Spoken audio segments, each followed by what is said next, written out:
사람들마다 예외 없이 누구나 다 잘 살기를 소원하지요. 행복하게 살기를 원합니다. 그런데 어떻게 해야 잘 살게 됩니까? 어떻게 살아야 행복이 찾아옵니까? 실상 두 가지 관계만 잘 이루면 잘 살게 되어 있습니다. 두 가지 관계가 잘 이루어지면 행복이 넘치는 삶을 즐기게 돼. 그 한 가지는 나와 하나님과의 관계가 바로 이루어지는 거예요. 두 번째는 내 이웃과의 관계가 잘 이루어지는 거예요. 두 가지 관계가 잘 이루면 돼요. 그런데 먼저 하나님과의 관계가 바로 이루어져야 이웃과의 관계도 바로 이루어지게 됩니다. 그래서 하나님과의 관계가 바로 돼 있는가? 그걸 어떻게 알 수 있나요? 성경을 보니까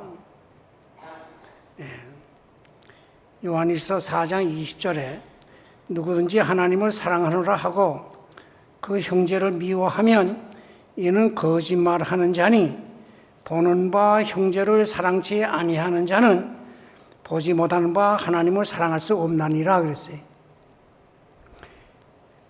이웃과 형제와의 관계가 잘못되어 있습니까? 여러분이 하나님과의 관계도 잘못됐다는 걸 아셔야 돼요. 누차 말씀드렸지만 우리 눈에 보이는 현상들은 그건 하나의 열매들이 하나의 잎이요, 꽃이에요.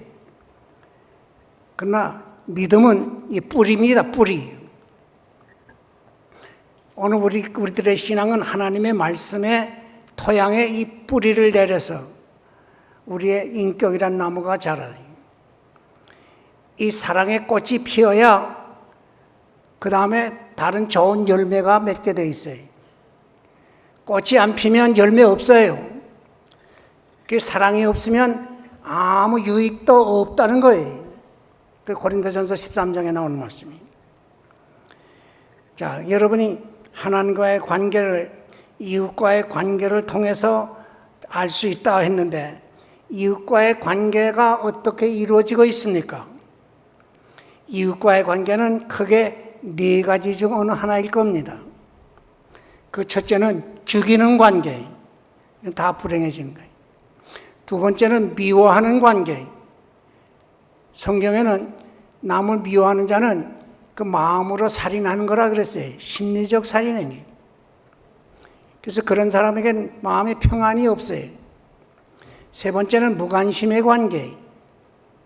무관심의 관계. 네 번째는 사랑하는 관계. 어느 관계가 좋겠어요?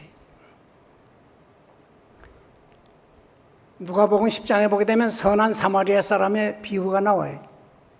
강도 맞는 사람, 레위인이 보고 그냥 지나갔어요. 제사장이 그냥 보고 지나갔어요. 무관심의 관계.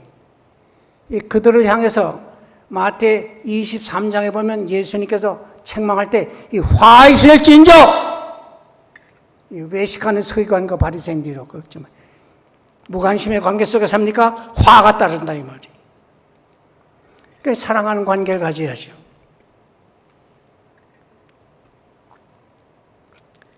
예수님께서 말씀하시기를 내 마음을 다하고 목숨을 다하고 뜻을 다하여 주 너의 하나님을 사랑하라 하셨으니 이것이 크고 첫째 되는 계명이요 둘째는 그와 같으니 내 이웃을 내 몸과 같이 사랑하라 하셨으니 이것이 온 율법과 선지자의 강령이니라. 마태 22장에 있는 말씀인데 성경에 하나님의 교훈이 많이 있어요. 그러나 그 교훈을 나중에 구체적으로 설명하겠습니다만 크게 두 가지예요. 하나님과의 관계를 잘 이루도록 교훈한 것이고 두 번째는 이웃과의 관계를 잘 이루도록 한 교훈이.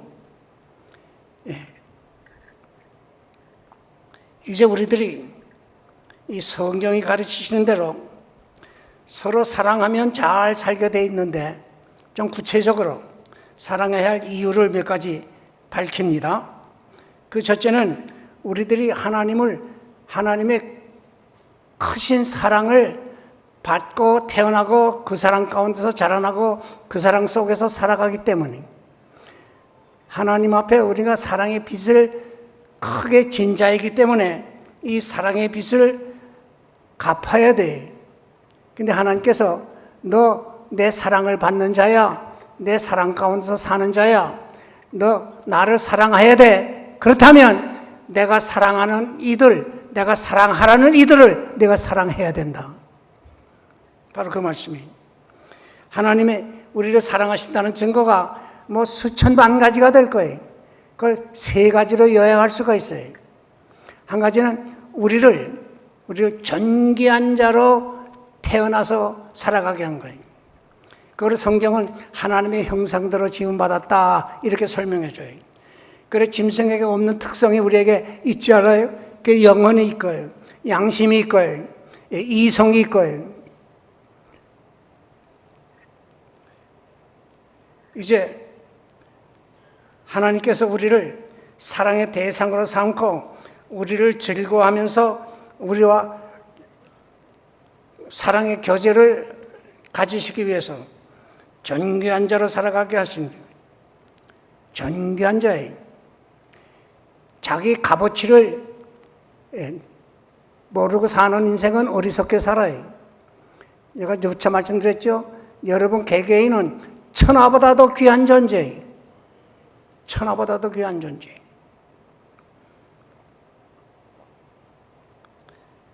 그래서 하나님의 사랑이 그가 주시는 선물로 나타났어요.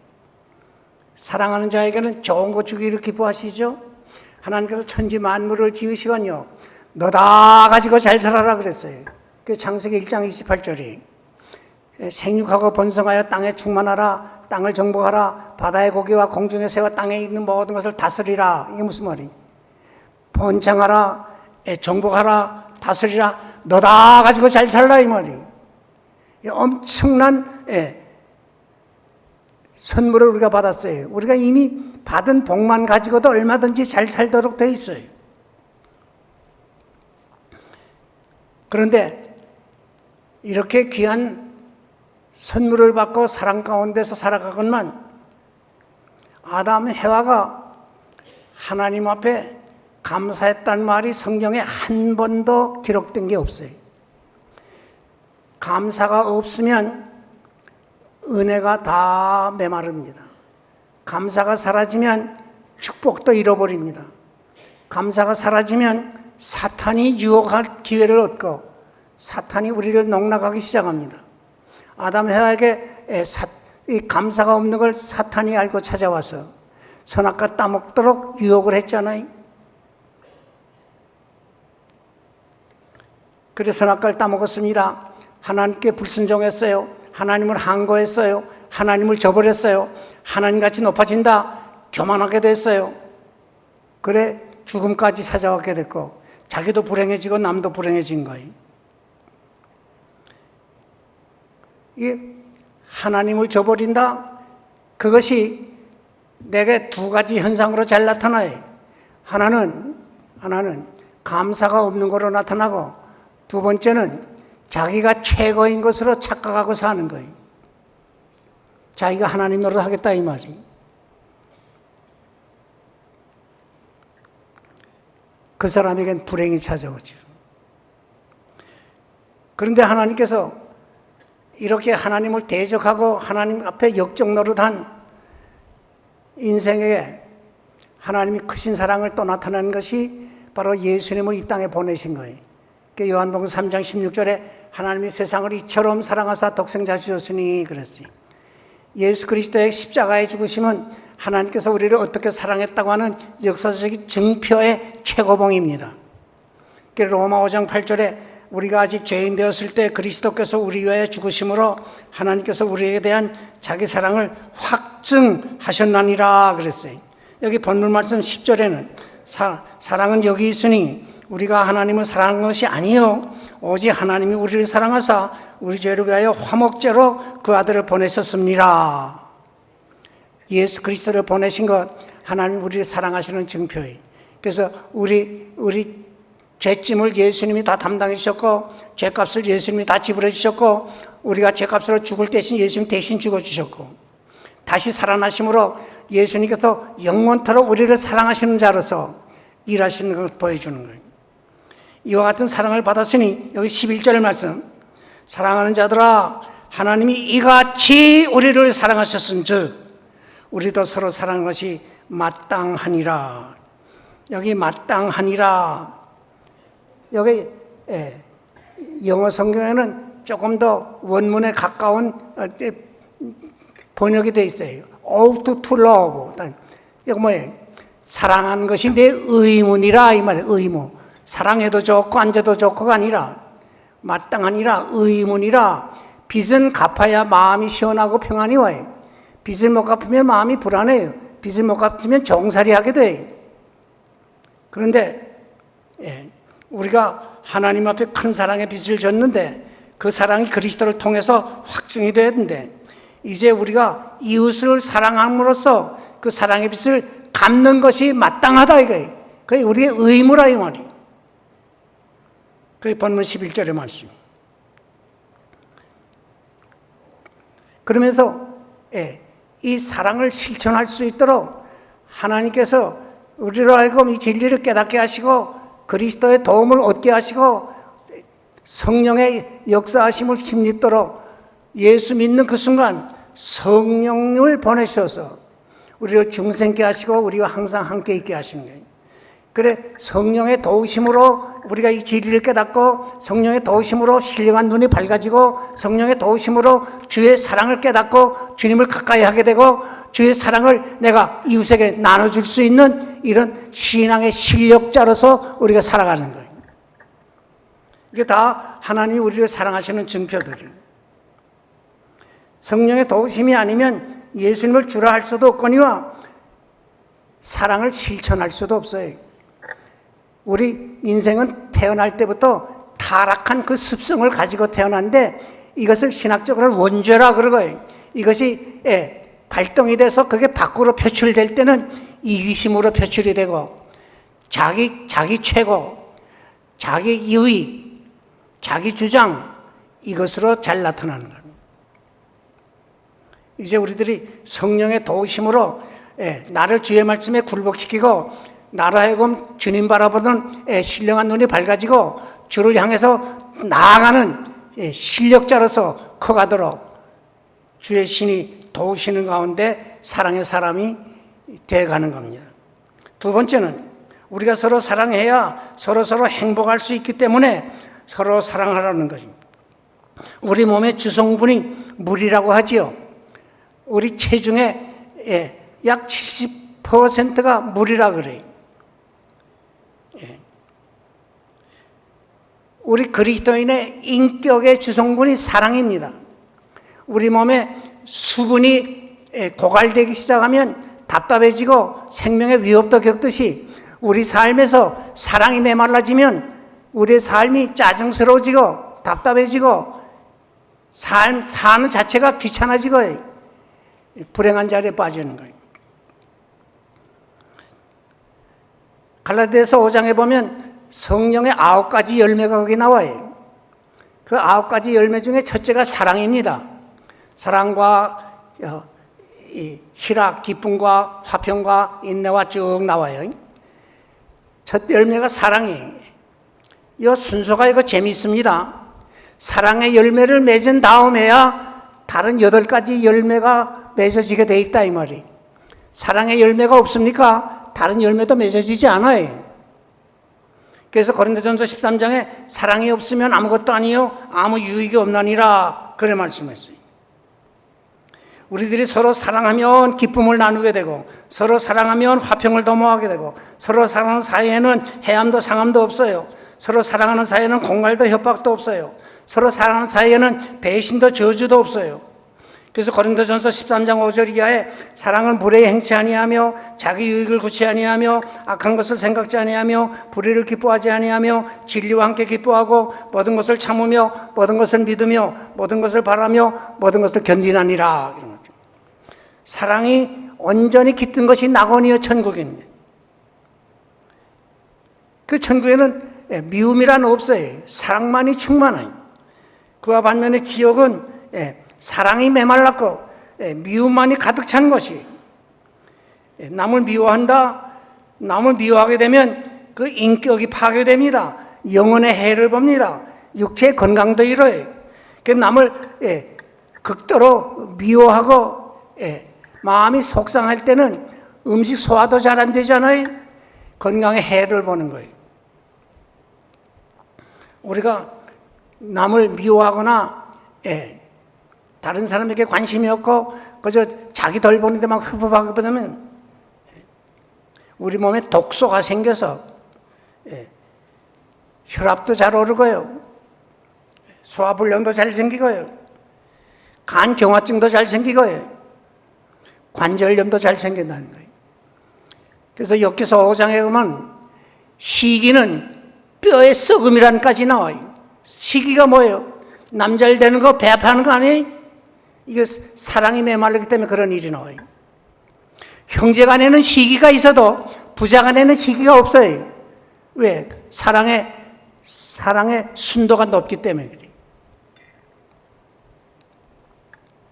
저는 종종 정신병자 수용소를 방문하는 때가 있었어요. 가서 보면은 아주 병세가 아주 안 좋은 사람은 독방에 가둬놓고 아예 자물통으로 잠가놨어요. 들여다보게 되면 돼지우리간 같아.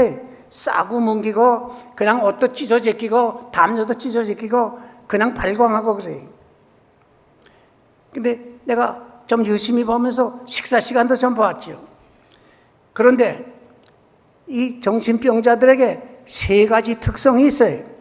하나는 정서불안이, 잠깐인 사이에도 웃었다 울었다 이 정서가 자주 변해. 너 돌았어? 그런 말 하잖아요. 그 다음 한 가지는 뭐예요? 매사가 이기적이에요. 자기밖에 몰라요. 남을 이해하거나 남을 돕거나 친절 베푸거나 그게 전혀 없어요. 매사가 자기밖에 몰라요. 그 다음 한 가지는 매사가 유격적이에요. 그래서 이 정신병자에게는 두 가지 욕구가 강하고 그걸 스스로 이기지 못해서 병세가 악화된다는 거예요. 그 하나가 뭐냐? 식욕의 만족이에요. 그래서 먹자파니. 두 번째는 뭐예요? 성욕의 만족이. 그 남녀 가까이 못 둬요. 한마디로 말해도 동물적인 행동만 한다 이 말이에요. 그래서 스위스의 법학자 칼 힐트에 쓴 책에 이런 말이 나옵니다.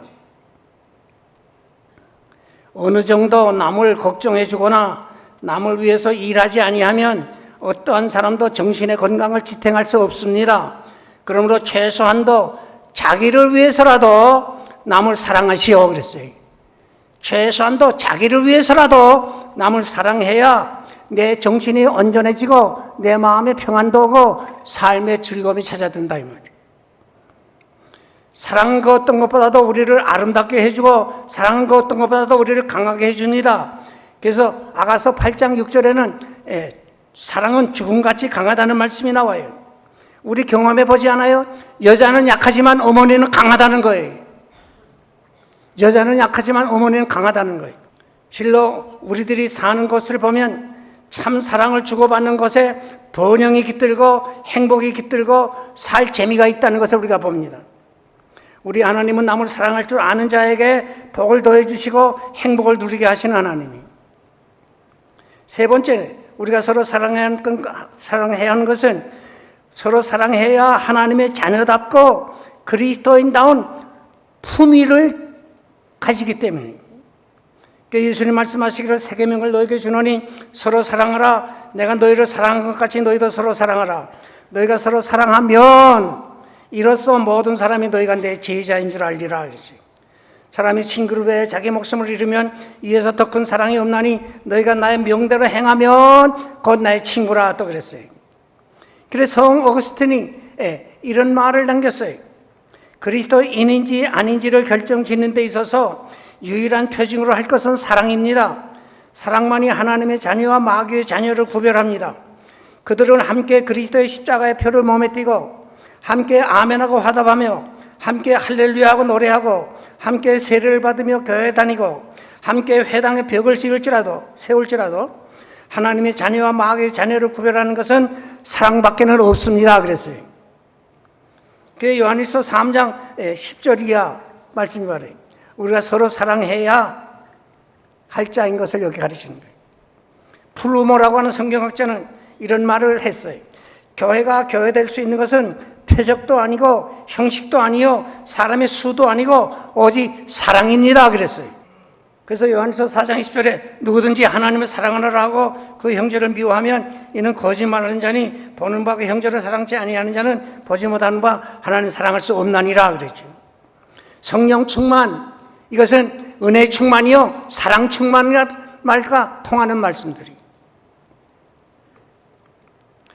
진정 성령님의 역사하심 따라 형제를 이웃을 사랑합니까? 그것이 중생한 증거 중에 하나예요. 요한일서 5장 1절에 그 답이 나옵니다. 네 번째, 우리가 왜 사랑해야 되느냐? 서로 사랑해야 하나님이 기뻐하시는 큰 일을 할 수 있고 세상을 바꿔놓고 역사를 새롭게 할 수가 있다는 거예요. 사도 요한의 별명이 사랑의 사도였다고 합니다. 그가 성경 5권을 썼어요. 요한복음, 요한일서, 요한이서, 요한삼서, 요한계시록. 근데 그가 쓴 성경에는 사랑하라는 교훈이 많이 나옵니다. 요한일서 3장 18절에 자녀들아 우리가 말과 혀로만 사랑하지 말고 행함과 진실함으로 하자. 요한일서 4장 10절에 우리가 서로 사랑하면 하나님이 우리 안에 거하시고 그의 사랑이 우리 안에서 온전히 이루나니라. 요한일서 1장 5절에는 부녀여 내가 이제 네가 구하노니 서로 사랑하자. 사도 요한의 제자 가운데 이 똘똘이가 있었던가 봐요. 제자 한 분이 어느 날 스승에게 물었어요. 선생님, 왜 선생님은 늘 꼭 같은 설교만 하십니까? 서로 사랑하라, 서로 사랑하자. 늘 같은 설교만 하시네요. 그랬던 거예요. 그때 사도 요한이 점잖게 대답을 했어요. 우리가 서로 사랑하자. 우리가 서로 사랑하면 다 되는 것이다. 그랬어요. 우리가 서로 사랑하자. 이것만 지키면 다 되는 것이야. 그랬어요. 우리 하나님께서 우리를 사랑하셔서 교훈하시는 방법, 이 하나님의 교육 방법이 크게 2가지예요. 하라 하는 방법이고 하나 하지 말라 하는 방법이에요. 오늘도 우리가 누구를 교육한다, 자녀를 교육한다 방법도 이 2가지 가지고 해요. 하라, 하지 말라. 하지 말라, 이건 소극적인 방법인데 성경에 365가지가 나와요. 하지 말라, 도둑질 하지 말라, 거짓말 하지 말라, 하지 말라는 거예요. 하라, 이건 적극적인 방법인데 그거는 248가지 나와요. 예? 부모 공경하라, 안식이 거룩히 지켜라, 부지런하라, 이거 하라는 게. 이거 둘을 합하면 613가지입니다. 시편 119편 보게 되면 거기에 하나님의 말씀의 고귀함을 시로 표현한 것이 법, 율례, 규례, 법도, 규본, 진리, 도 이런 말로 표현이 되는데 그거 다 같은 내용인데 이 같은 내용 내가 오늘 여러분의 주보에다가 한 가지 적은 게 있죠. 율법의 완성.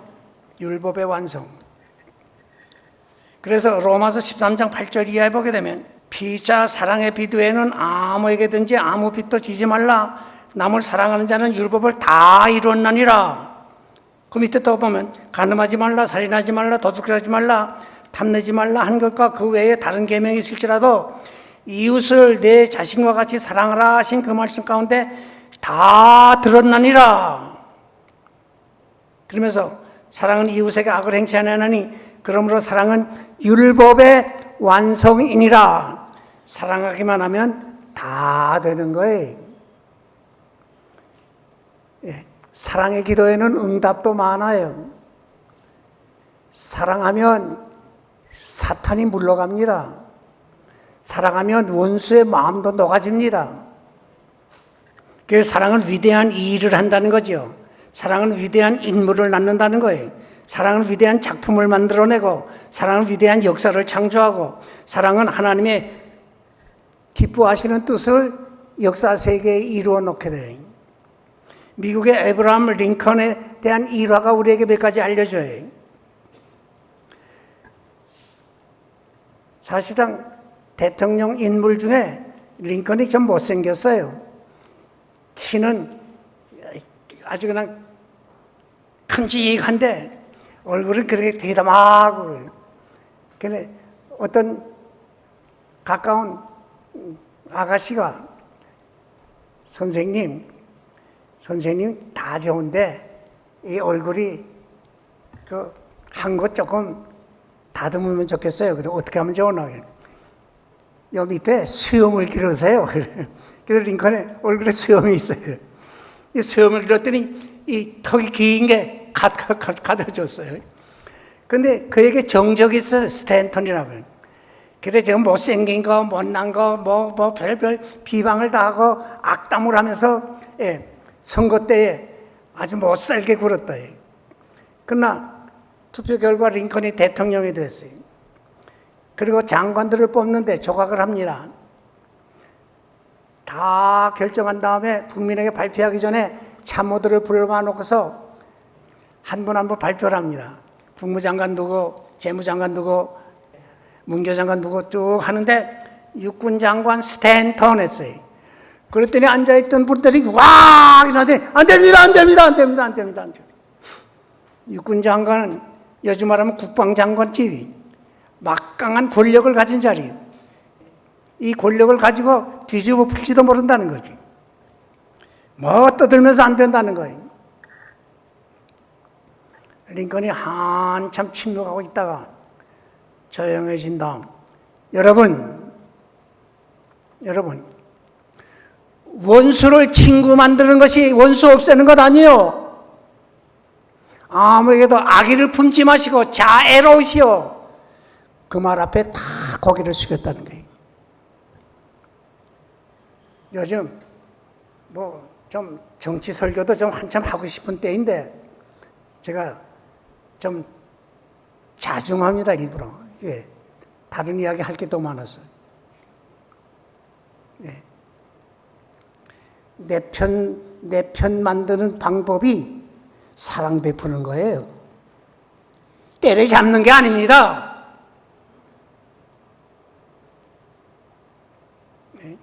내 편 만드는 거예요, 내 편 만드는 거.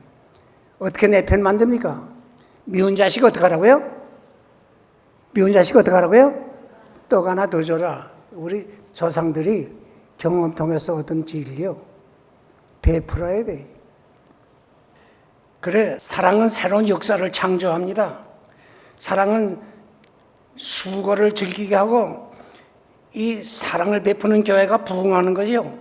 사랑만이 사람을 개조할 수 있고 세계를 변화시킬 수가 있고 사랑하기만 하면 다 되는 거예요. 자, 그러면 어떻게 사랑을 베풀어야 되나요? 너무 무겁게 생각하지 마세요. 우리 하나님은 할 수 없는 것을 시키는 하나님 아니에요.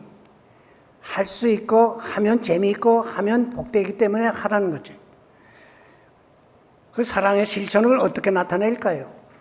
제가 간단히 몇 가지를 소개하겠어요. 첫째는 열심을 품고 주님 섬기세요. 그 첫째. 왜 이 말부터 합니까? 효자 자식의 생활 모습을 보면 형제간이 화목해요. 다 개성이 있는데 어떻게 그렇게 화목할 수 있냐? 형제간이 다투면 부모님 걱정시키고 부모 마음 상하게 할까 봐, 야, 우리 다투지 말자.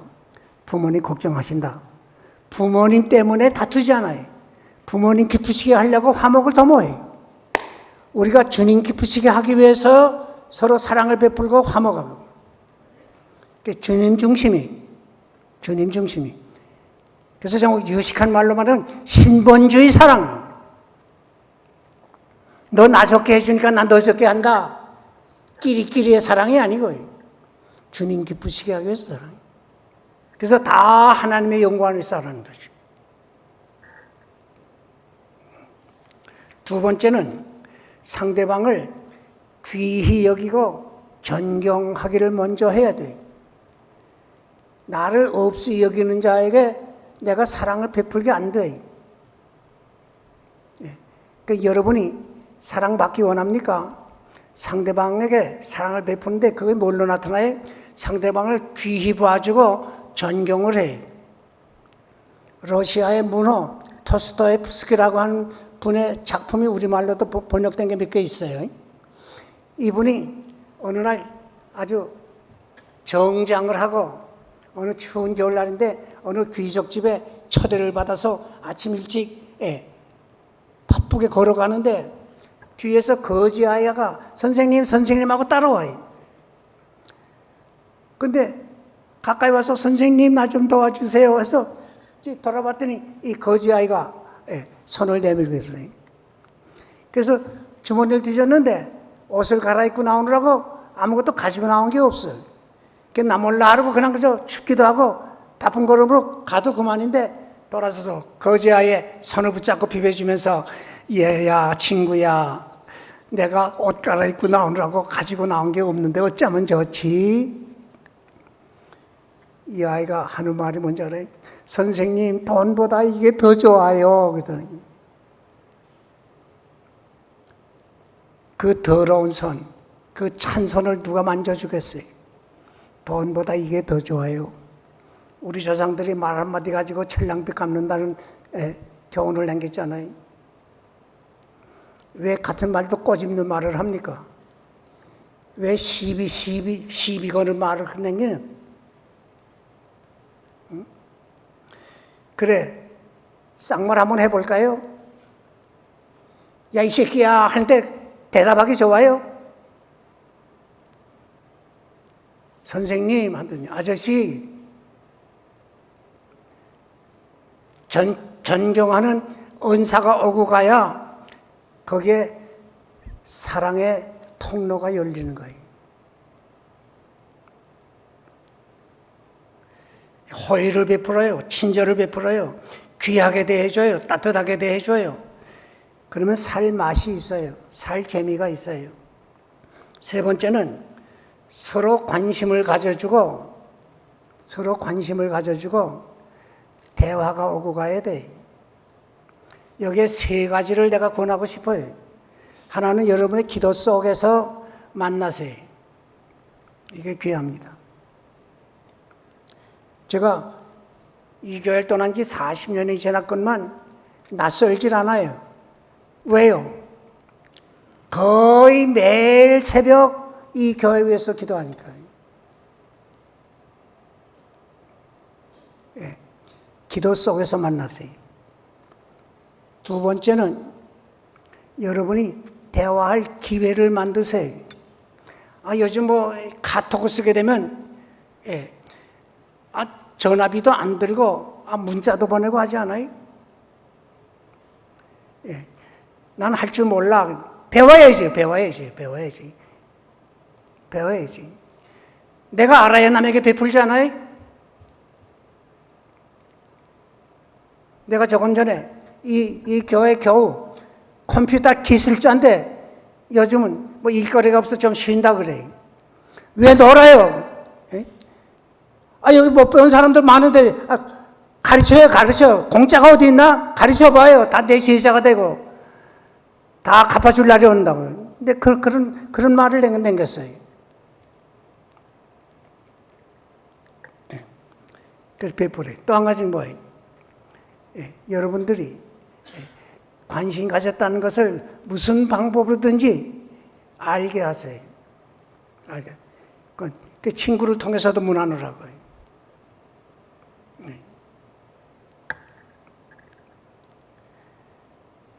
그러면서 은혜로운 교제를 즐겨야 됩니다. 여기 아마 김영환 장로님이나 곽 장로님, 이재령 장로님 잘 아시죠? 이 교회 성준경 장로님이 계셨어요. 그 어른이 개를 그렇게 좋아하셔요. 네. 내가 그 집에 갔어요. 그 또 고급개만 키워요. 그날따라 셋밭들을 풀어놓았는데, 가는데, 이 개가 그냥 대문까지 쫓아와서 그냥 찢어대는 거예요, 그냥. 내가 얼마나 기분이 나쁜지. 개새끼는 개새끼로구나. 자기 집에 축복하려온 주의 정도 몰라보는 거야, 이 개새끼. 그냥 찢어대는 거예요, 그냥. 그래서 내가 마음을 바꿔먹었어요. 그래, 내가 나한테 언제 떡 하나 얻어먹었냐, 사랑의 비스켓들 하나 얻어먹었냐. 그래, 내 눈에는 내가 도둑놈처럼 보일 거야. 찢어! 내가 찢어야 주인이 좋아한다. 찢어라! 그러다가 내가 마음을 또 바꿔먹었어요. 구멍가게 가서 과자를 사가지고 와서 쩔쩔 먹어라. 짱 먹어요. 또 먹어라. 잡아먹어요. 또 먹어라. 또 먹어라. 한 100번 줬더니 그 다음에 봤더니 꼬리를 흔들어요. 됐다. 다 먹어라, 개새끼야. 그래서 쑥 들어갔는데 쫓아오면서 꼬리 쳐요. 쫓아오면서. 사랑의 비스켓을 얻어먹더니 꼬리 쳐주더라고. 미물도 그래요. 이 하나님의 형상대로 지음받은 존귀한 자요, 그야말로 천사들을 부려먹는 이 고귀한 인생들, 그들을 귀하게 대해줘봐요. 여러분을 얼마나 귀한 분으로 여길지 몰라요. 그래, 사랑의 비스켓들을 좀 던져줘요. 한 가지 더 말씀드리면, 수고를 덜어주고 좋은 것을 나누세요. 이 교회에서 오래전에 경험한 걸 한 말씀 드리고 마치렵니다. 예배당 짓기 전이에요. 예배당 짓기 전에. 사택이 저기 있었어요. 그때는 내가 수돗물도 잘 안 나오던 때예요. 저희 집 사람이 몸이 좀 약해요. 근데 자녀를 여럿 낳아서 애들 키우느라고 많이 시달리기도 했고요. 그래서 저희 집 사람 같이 신방 다닐 기회를 내가 좀처럼 못 가졌어요. 늘 피곤해하고 힘들어했어요. 그래서 누가 우리 집에 좀 와서 수고를 좀 덜어주면 좋겠다. 근데 두 가지 문제로 저희 파출부, 식모를 둘 수가 없어요. 하나는 주머니 여유가 없어요. 또 하나는 이 아이들이 지금 개구쟁이처럼 크는데, 이게 한 집에서 살면서 이 애들 이 말썽 부리는 꼴들 보고 목사님들 흐물이 없겠어요? 밖에 안 좋은 소문이 나는 게 여러분들에게 덕스럽지 않은 것 같아서 남의 식구를 못 두었어요. 그런데 어느 날 손님이 왔다고 날 불러서 나가봤더니 한 20살쯤 된 아가씨가 보따리 하나 들고 와서 날 찾아요. 그래서 내가 장 목사입니다. 그랬더니 목사님 반갑네요. 안녕하셨어요? 그래. 어디서 오셨죠? 그랬더니 목사님 나 한산도에서 왔어요. 목사님 우리 교회 부흥회 왔었지 않아요? 우리 어머니가 그 교회 집사고 부엌에서 일도 하셨고 난 찬양대 대원으로 내가 봉사도 했는데요. 그래. 그래요? 내가 못 알아뵈서 미안하네요. 어떻게 찾아오셨어요? 그랬더니 목사님 내가 봄에 섬에서 고등학교 졸업했는데 더 배울 게 없어서 무태 나와서 좀 배우고 싶어서 내가 나왔는데 목사님 집에 좀 있게 해주세요. 하나님이 꼭 보내주신 일꾼 같아요. 그래요? 우선 들어오세요. 들어오세요 했더니 저쪽에 가서 옷 다 갈아입고 나오더니 부엌에 가서 그릇도 닦고 빠리빠리해요. 그날 저녁 제 가족과 함께 이제 식사를 합니다.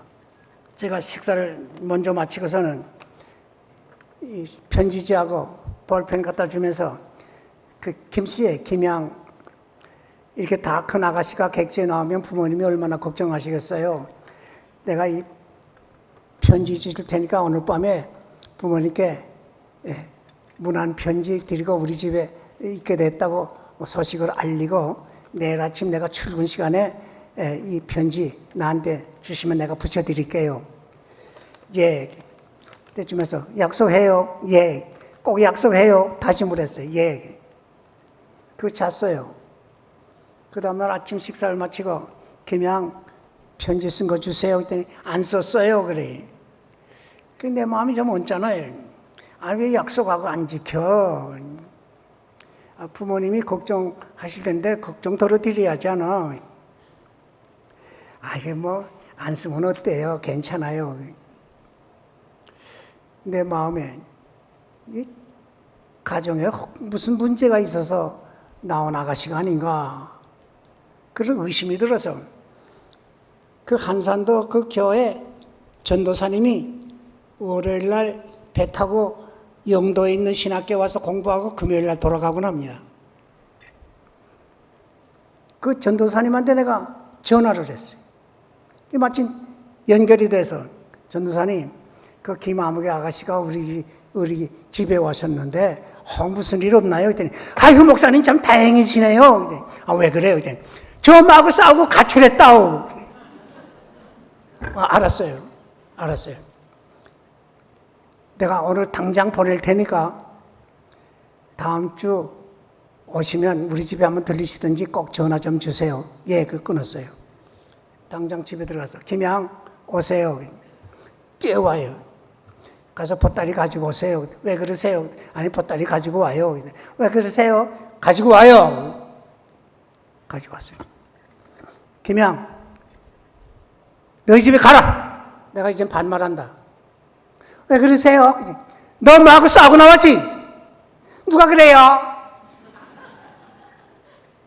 내가 다 알아봤어. 그리고 내가 한 말이 있어요. 이 말을 댕기려고 내가 이 말을 합니다. 자기 부모도 위해 줄 줄 모르는 자가 남의 부모 위해 줄 거야? 내가 그랬어요. 자기 부모도 위해 줄 줄 모르는 자가 애국해요? 거짓말쟁이에요. 자기 부모를 괴롭히는 자가 민족을 사랑해? 자기 가족도 돌볼 줄 모르는 자가 애국을 해요? 이게 거짓말이에요. 그래서 디모데후서 5장에 가서 보면요, 누구든지 자기 친족, 특히 자기 가족을 돌보지 아니하는 자는 믿음을 배반한 자요 불신자보다 악하니라, 그 말씀이 나와요. 내가 김양 여비 얼마 들었어? 그때 엔제로 댕길 때 엔제로. 그때 뭐 2만 원인가 2천 원인가 기억이 안 나네. 아마 2천 원 같아. 내가 배에나 남아준 것 같아. 이거 가지고 가다가 어머니 선물을 조그마한 그릇 하나 사가지고 가라. 그래서 어머니 나 잘못했어요. 그리고 부모님이 허락하면 우리 집에 다시 오라. 내가 맞아준다. 오늘 가. 지금 배 시간 가까웠는데 지금 나가면 된다. 줬어요. 그거 내가 한 말 있어요. 3,000포로 세면 귀신이 잡아간다. 네, 그랬어요. 그렇게 가출한 아가씨들이 그 불행해지지 않아요? 자기 부모도 위해 줄 줄 모르는 자가 어디 가서 대접받을 거예요. 제가 말씀을 이제 마칩니다. 우리들은 하나님의 사랑을 크게 받은 자이니 서로 사랑하면서 이 사랑의 빚을 갚는 것이 잘 사는 길이에요. 그게 복받는 방. 우리들이 서로 사랑해야 행복할 수 있고 한 번밖에 못 사는 인생 참으로 값있게 못 있게 복되게 살 수가 있는 거예요. 우리가 서로 사랑해야 바로 그리스도의 피로 구속함을 받은 하나님의 백성답고 하나님의 자녀답고 그리스도의 향기를 나타내는 성도의 삶을 보여주고 빛의 자녀로서의 아름다움을 드러낼 수가 있어요. 우리가 서로 사랑해야 새로운 역사를 창조할 수 있고 이 험준한 세상을 천국으로 막 바꿔나가는 역사를 이룰 수가 있는 거예요. 사랑은 수고의 완성이요. 사랑은 율법의 완성이요. 사랑은 인격의 완성이라는 거예요. 사랑하기만 하면 다 되는 것이.